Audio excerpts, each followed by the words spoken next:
Chapter 20. Ultimatum. "This," Zellaby said reprovingly to a golden-eyed girl who was sitting on the branch of a tree beside the path.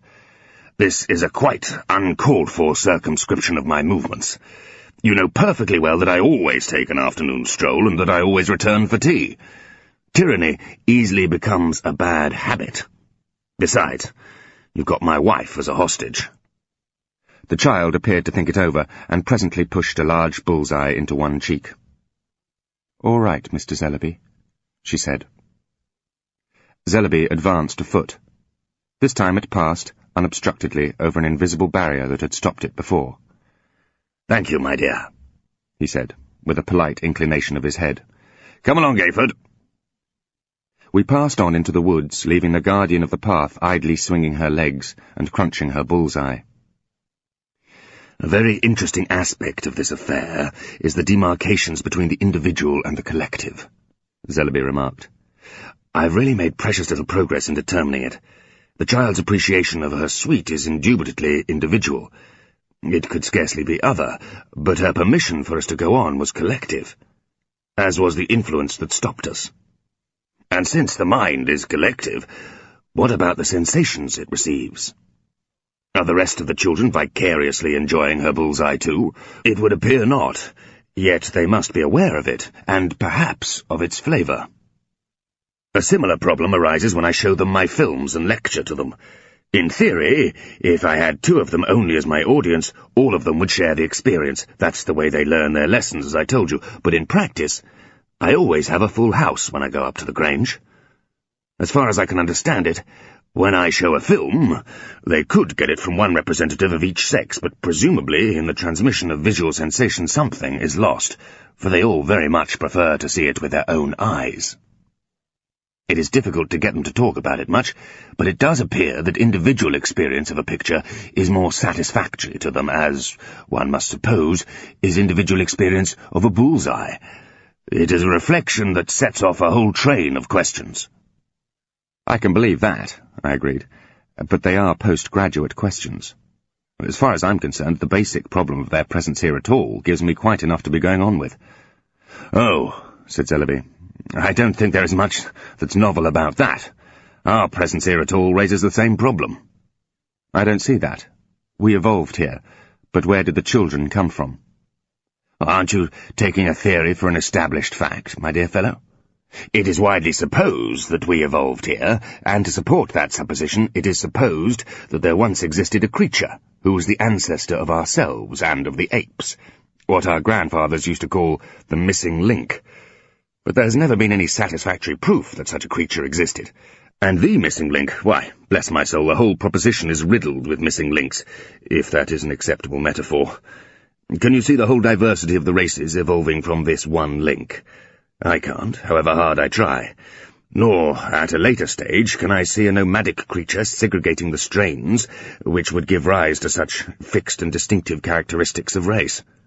On islands it is understandable, but not on the great land masses. At first sight, climate might have some effect, until one considers the Mongolian characteristics apparently indigenous from the equator to the North Pole. Think, too, of the innumerable intermediary types there would have to be, and then of the few poor relics we have been able to find.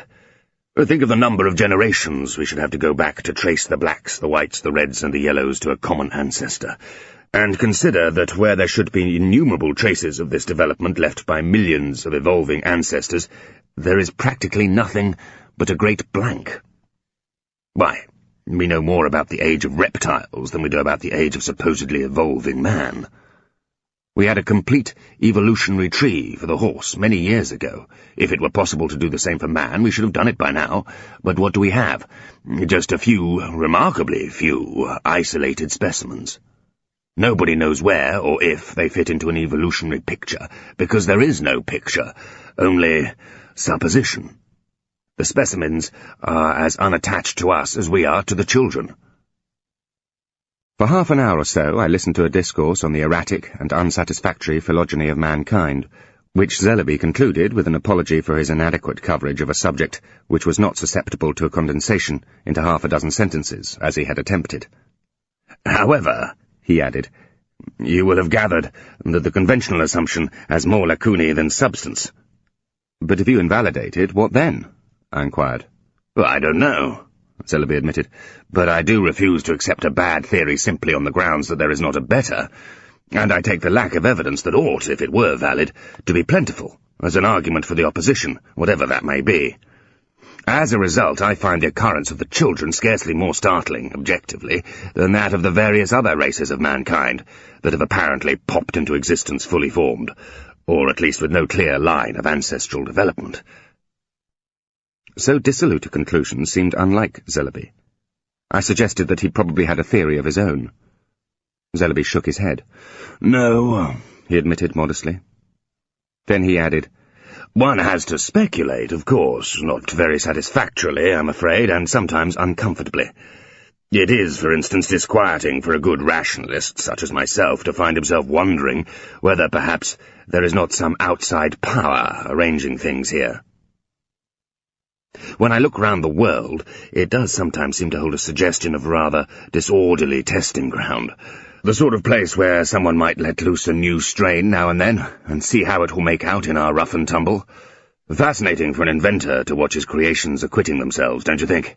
To discover whether this time he has produced a successful tearer to pieces, or just another torn to pieces, and, too, to observe the progress of the earlier models, and see which of them have proved really competent at making life a form of hell for others.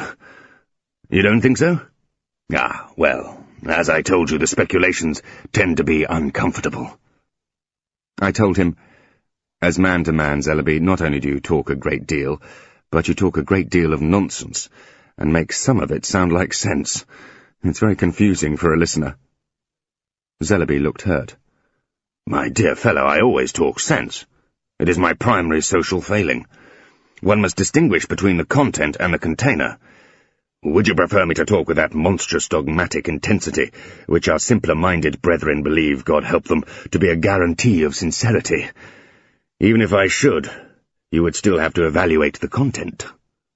What I want to know, I said firmly, is whether, having disposed of human evolution, you have any serious hypothesis to put in its place. You don't like my inventor's speculation? Well, nor do I, very much, but at least it has the merit of being no less improbable and a lot more comprehensible than many religious suggestions. And when I say inventor, I don't necessarily mean an individual, of course, more probably a team.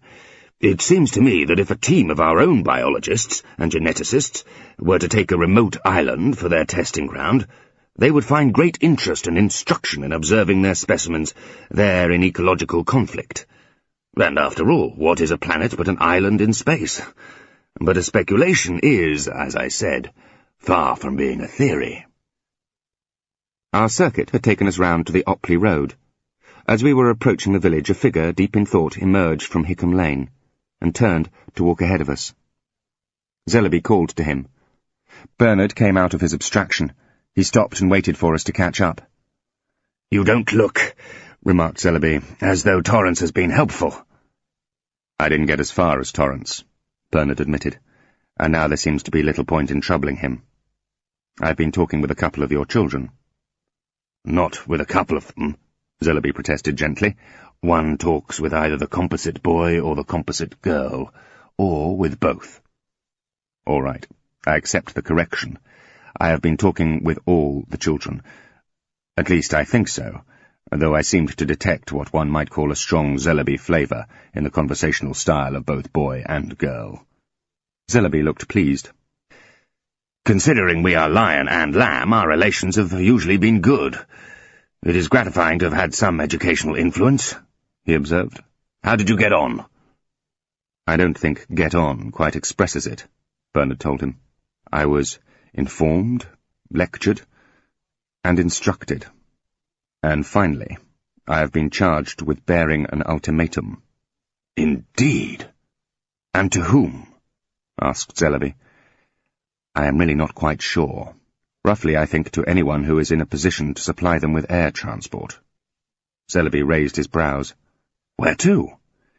"They didn't say. Somewhere, I imagine, where they will be able to live unmolested." He gave us a brief version of the children's arguments. "So it really amounts to this," he summed up. In their view, their existence here constitutes a challenge to authority, which cannot be evaded for long. They cannot be ignored, but any government that tries to deal with them will bring immense political trouble down on itself if it is not successful, and very little less if it is. The children themselves have no wish to attack, or to be forced to defend themselves. Naturally, murmured Zellaby. Their immediate concern is to survive in order eventually to dominate. And therefore it is in the best interests of all parties that they should be provided with the means of removing themselves. Which would mean game to the children, Zellaby commented, and withdrew into thought. It sounds risky, from their point of view, I mean, all conveniently in one aircraft, I suggested. Oh, trust them to think of that. They've considered quite a lot of details. There are to be several aircraft. A squad is to be put at their disposal to check the aircraft and search for time bombs or any such devices. Parachutes are to be provided, some of which, picked out by themselves, are to be tested. There are quite a number of similar provisos. They've been quicker to grasp the full implications of the Gijinsk business than our own people here, and they aren't leaving much scope for sharp practice. I said. I can't say I envy you the job of pushing a proposition like that through the red tape. What's their alternative? Bernard shook his head. There isn't one. Perhaps ultimatum wasn't quite the right word. Demand would be better. I told the children I could see very little hope of getting anyone to listen to me seriously. They said they would prefer to try it that way first. There'd be less trouble all round if it could be put through quietly.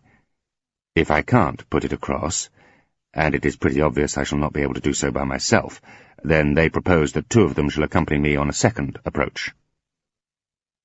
After seeing what their duress could do to the chief constable, it isn't a pleasant prospect.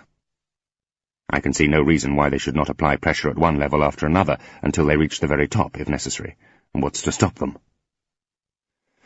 One has, for some time, seen this coming, as inevitably as the change of the seasons, Zellaby said, emerging from his reflections.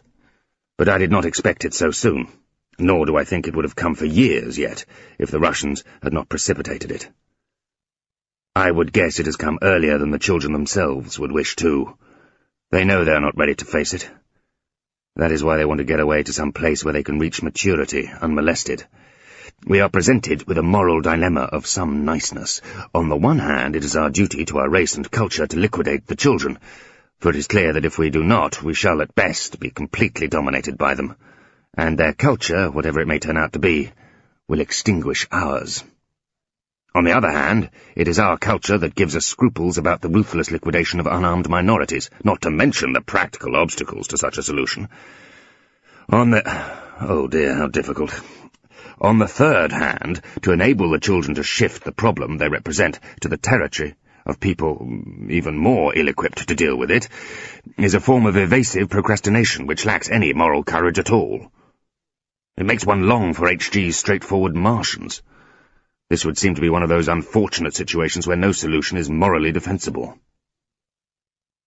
Bernard and I received that in silence. Presently, I felt compelled to say, "That sounds to me the kind of masterly summing up that has landed philosophers in sticky situations throughout the ages."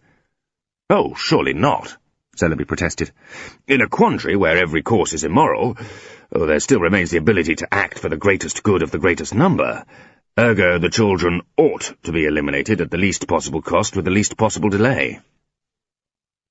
I am sorry to have to arrive at that conclusion. In 9 years, I've grown rather fond of them. And despite of what my wife says, I think I have come as near friendship with them as possible. He allowed another and longer pause, and shook his head. "It is the right step," he repeated. "But of course, our authorities will not be able to bring themselves to take it. For which I am personally thankful, because I can see no practical course open to them which would not involve the destruction of all of us in the village as well." He stopped and looked about him at Midwich, resting quietly in the afternoon sun. "I'm getting to be an old man, and I shall not live much longer in any case, but I have a younger wife and a young son, and I should like to think, too, that all this will go on as long as it may. No. The authorities will argue, no doubt, but if the children want to go, they'll go. Humanitarianism will triumph over biological duty. Is that probity, would you say? Or is it decadence? But so the evil day will be put off. For how long, I wonder? Back at Kyle Manor, tea was ready, but after one cup Bernard rose and made his farewells to the Zellerbys. "I shan't learn any more by staying longer," he said. "The sooner I present the children's demands to my incredulous superiors, the sooner we shall get things moving. I have no doubt your arguments are right on their plane, Mr. Zellerby, but I personally shall work to get the children anywhere out of this country. And quickly. I have seen a number of unpleasant sights in my life, but none that has ever been such a clear warning as the degradation of your chief constable. I'll keep you informed how it goes, of course." He looked at me. "Coming with me, Richard?" I hesitated. Janet was still in Scotland and not due back for a couple of days yet. There was nothing that needed my presence in London, and I was finding the problem of the Midwich children far more fascinating than anything I was likely to encounter there. Angela noticed. "Do stay if you'd like to," she said.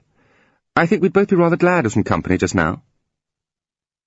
I judged that she meant it, and accepted.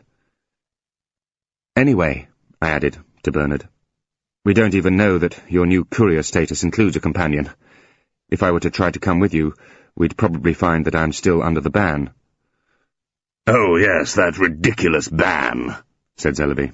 "I must talk to them seriously about that, a quite absurd panic measure on their part."